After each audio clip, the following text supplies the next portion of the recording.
तो मैं आज अगेनलेस का सुप्रीम की न्यू एपिसोड को एक्सप्लेन करने जा रहा हूँ। एपिसोड स्टार्ट होता है और हम देते हैं तेंगी को। वो उसी डेथ एट्रीब्यूट के स्वॉर्ड के पास आ चुका था, जहाँ पर वो आते ही बोलता है कि मैं तुम्हारा मास्टर यहाँ पर आ चुका हूँ तुम्हें लेने। जिसके बाद वो डेथ स्वॉर्ड बोलती है कि तुम्हारी हिम्मत कैसे हुई कि तुमने अपने आप को मेरा मास्टर कहा। जिसके बाद तेंगी बोलता है कि क्या तुमने मुझे अभी तक नहीं पहचाना, और वो उसके रियल नेम से बोलाता है, जहाँ पर वो बोलता है कि अगर तुम मेरे रियल नेम जानती भी हो तो इससे कोई पता नहीं चलता कि तुम ही मेरे मास्टर हो। जिसके बाद तेंगी बोलता है कि ठीक है, कम से कम तुम इनको तो जानते होंगे। जिसके बाद वो अपने पांचों होंगवेंग डिवाइन स्वॉर्ड को दिखा देता है। जिसके बाद वो डेथ स्वॉर्ड बोलती है कि तुम्हारी हिम्मत कैसे हुई, तुमने मेरे मास्टर के स्वॉर्ड्स भी चुरा ली। जिसके बाद तेंगी बोलता है कि ठीक है, तुम ऐसे भी नहीं समझ पा रहे हो। तो जिसके बाद वो उसको राज बोलता है और बोलता है कि मैंने ही तुम्हें बनाया था, और बनाते ही मैं तुम्हें डिस्ट्रॉय करना चाहता था, लेकिन तुम मेरे सामने गिड़गिड़ाए और बोले थे कि मैं तुम्हें डिस्ट्रॉय ना करूं। जिसके बाद मैंने तुम्हें डिस्ट्रॉय नहीं किया, और ये सब चीज़ तुम्हारे और मेरे अलावा कोई नहीं जानता। जिसके बाद तेंगी अपनी स्पिरिचुअल पावर उस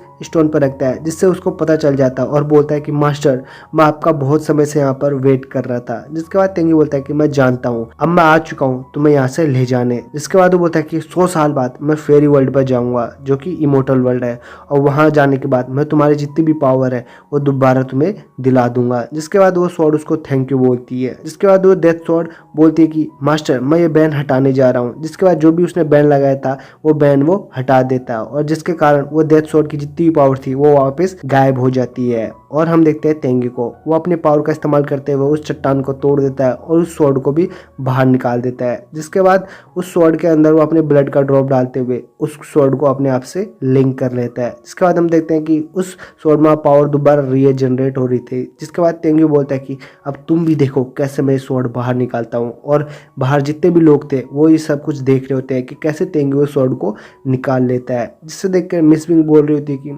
मुझे तो पहले से पता था कि तेंगी ये स्वॉर्ड निकाल लेगा। जिसके बाद हम देखते हैं तेंगी को, वो स्वॉर्ड लेके मास्टर तेंताई के पास आ चुका था, जहाँ पर मास्टर तेंताई बहुत ज्यादा खुश हो रहे थे और बोल रहे होते हैं कि तेंगी शाबाश, तुमने इस डिवाइन स्वॉर्ड को बाहर निकाल लिया, और हमारे एंसेस्टर के रूल्स के अनुसार जो भी इस डिवाइन स्वॉर्ड को डायरेक्ट निकाल लेगा उसे यंग मास्टर मान लिया जाएगा। और उन सभी को बोलता है कि जितने भी एल्डर्स और डिसाइपल्स हैं उन सभी को 3 दिन तक वांगफू सेरेमनी को अटेंड करना होगा, ये मेरा ऑर्डर है। जिसके बाद सारे डिसाइपल्स जितने भी मास्टर थे वो मास्टर तेंताई की बात मान के वहां से चले जाते हैं। तभी हम देखते हैं मिस बिंग को, जो कि यहाँ पर अपने मास्टर का इंतजार कर रही थी और बोल रही होती है कि तेंगी तो वो होंगमेंग डिवाइन स्वॉर्ड को भी बाहर निकाल लिया, जिसे आज तक कभी भी कोई एंसेस्टर बाहर नहीं निकाल सके। सच में तेंगी तो किसी गॉड का रीइंकारनेट लगता है। जिसके बाद हम देखते हैं कि सुजैन वहां चुकी थी और बोल रही थी आखिरकार तुम किस रीइंकारनेट की बात कर रहे हो, जहाँ पर मिस बिंग बोल रही थी कि नहीं, मैं ऐसा कुछ नहीं बोल रही थी। जिसके बाद सुजैन बोल रही थी कि तुम फिर से पागलों की तरह अपने मास्टर का यहाँ पर इंतजार करने लगी हो,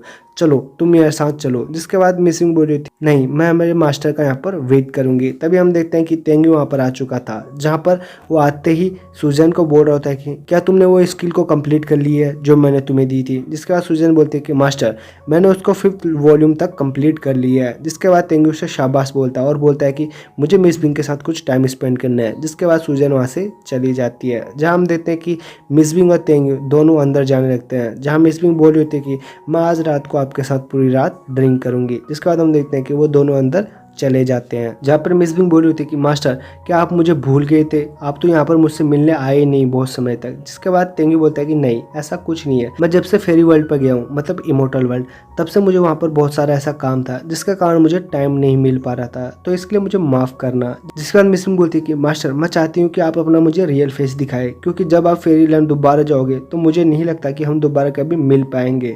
जिसके बाद तेंगी बोलता है कि ठीक है, मैं प्रॉमिस करता हूँ कि नेक्स्ट टाइम मैं जब भी तुमसे मिलूंगा तो मैं तुम्हें अपना रियल फेस दिखाऊंगा, लेकिन तुम पहले इस बात पे एग्री करो कि तुम मुझ पर गुस्सा नहीं करोगी, क्योंकि मैं तुम्हारा टीचर नहीं, शायद मैं तुम्हारा स्टूडेंट बन के आऊँ। जिसके बाद तेंगी बोलता है कि इसके बाद में मुझे कुछ ब्लेम मत करना। जिसके बाद मिस बिंग बोलते हैं कि मास्टर, क्या आप मुझसे डरते हो। जिसके बाद तेंगी बोलता है कि नहीं, ऐसा कुछ नहीं है। जिसके बाद मिस बिंग उसको गले लगाती है और बोलते हो कि मास्टर, मुझे फर्क नहीं पड़ता कि आप कैसे दिखते हो, मैं आपको सच में बहुत ही ज्यादा पसंद करती हूँ। इसके बाद उसका मास्टर बोलता है कि आखिरकार तेंगी का क्या होगा। जिसके बाद मिस बिंग बोलती है कि मैंने वो आपको आखिरी बार झूठ बोला था, वैसे भी मेरी ये पूरी ज़िंदगी आपके नाम है, मैं आपके साथ ही हमेशा रहूंगी, ये बात क्लियर है। जिसके बाद मिस बिंग गुस्से से बोलते कि और वैसे भी आप तेंगू का नाम मत लीजिए, मुझे तेंगू पर बहुत ही ज्यादा गुस्सा आ रहा है। उसने एक बेस्ट यूजान जार्डून पिल बनाई थी अपने डिसाइपल्स के लिए और मैं को उनमें से एक दिया जो कि शायद फेक है। मैं कुछ ही सालों में दोबारा ओल्ड होने लगी हूँ। वो बोलती है कि मास्टर क्या आप ऐसी कोई पिल बना सकते हो जिसके कारण मैं दोबारा यंग हो जाऊं। उसके बाद तेंगू बोल रहा होता है कि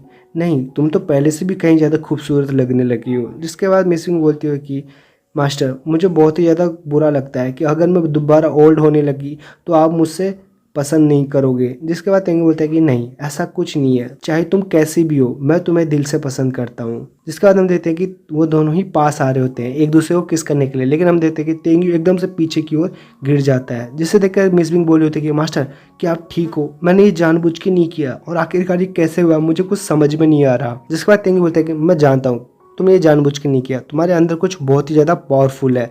जिसके बाद मिस बिंग बोली होती कि क्या ऐसा क्या है, मैंने आज तक कभी महसूस नहीं किया। और वो गुस्से से बोलती है कि जो भी मेरे अंदर है मेरे मास्टर को हर्ट करने की कोशिश मत करना वरना मैं तुम्हें यहाँ पर ख़त्म कर डालूंगी। जिसके बाद तेंगू बोलता है कि तुम शांत हो जाओ, तुम्हें इतना पैनिक होने की ज़रूरत नहीं है, चलो मैं चेक करता हूँ। और वो अपने पावर से उसके अंदर चेक करने लगता है, जहाँ पर मिस बिंग बोली होती है कि मास्टर आखिरकार वो क्या है। जिसके बाद तेंगू बोलता है कि तुम्हारे माइंड के अंदर बहुत ही ज़्यादा डीप एक इनविजिबल पावर है, यानी इनविजिबल जो दिख रही नहीं है तेंगू को भी। जिसके बाद मिस बिंग बोल रही थी कि तो मास्टर मैं क्या करूं, आखिरकार मैं ऐसा क्या करूं कि वो पावर खत्म हो जाए। जिसके बाद तेंगू बोलता है कि मैं समझ गया और वो दोबारा किस करने की कोशिश करता है, लेकिन हम देखते हैं कि वो पावर दोबारा तेंगू को पीछे की ओर धकेल देती है। जिसके बाद मिस बिंग बोलती है कि मास्टर क्या आप ठीक हो। जहाँ पर तेंगू समझ चुका था और बोल रहा होता है कि तुम्हारे माइंड के अंदर जो पावरफुल चीज़ है वो तुम्हें हार्म करने के लिए नहीं, वो तुम्हारी प्रोटेक्ट करने के लिए। अगर कोई भी इंसान तुम्हें स्किन टू स्किन टच करेगा यानी किस और वगैरह वगैरह समझ के होंगे, तो वो पावर उसको पीछे की ओर धकेल देगी, तो तुम इसके बारे में चिंता मत करो। जिसके बाद तेंगू अपने पावर से उस आर्टिफैक्ट यानी उस ट्रेजर को बोलता है कि तुम चाहे कोई भी हो, तुम मेरे डिसाइपल के अंदर हो, अगर तुमने इसको कुछ करने की कोशिश की तो मैं तुम्हें यहाँ पर ख़त्म कर दूंगा चाहे कुछ भी हो। जिसके बाद हमें उस ट्रेजर को भी दिखाया जाता है, जहाँ पर तेंगू बोलता है कि ठीक है मेरा पूरा काम यहाँ पर हो चुका है, तो मुझे अब दोबारा किसी मिशन पर जाना है, तो मैं दोबारा तुमसे जब भी मिलूंगा तो मैं उसका वेट करूंगा। जिसके बाद हम देखते हैं कि तेंगू वहाँ से जाने लगता है, जिसे देखकर मिस बिंग स्माइल करने लगती है। और यही सब कुछ दिखाते हुए यह एपिसोड यहाँ पर ही ख़त्म हो जाता है।